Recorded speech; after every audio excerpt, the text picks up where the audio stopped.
Ndio. Hiyo changamoto ni kubwa sana kwa Tuelezee kwa sababu umeandika, kumaanisha una ushuhuda na kile ulichokiandika. Pole. Samahani tena sana. Na pengine kumalizia tu, je, unawaambia nini wale vijana ambao kwamba wako nje, ambao kwamba hawataki kujihusisha, pengine wanaona kwamba hicho ulichokifanya wewe ni kitu kidogo, unawaambia nini? Kwa hakika nilichokifanya mimi si kitu kidogo.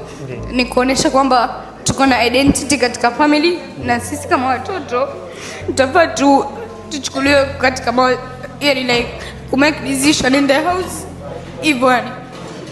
Kwa kweli msikilizaji, mtazamaji, ni jambo ambalo kwamba linasikitisha sana. Unasikia maneno ambayo kwamba binti anazungumza, ni maneno ambayo kwamba yameumiza moyo wake, ameyaweka kwenye maandishi lakini anashindwa kuyatamka kwa sababu yanaumiza kwa kweli. Kwa hiyo wazazi ambao kwamba uko majumbani, tunawasihi ya kwamba watoto wetu tuwasikilize, kwa sababu kama tunavyoona ana uwezo wa kuyaandika, lakini kwa vile anavyoumiza moyoni hawezi kuyatamka. Tuwasikize watoto jamani.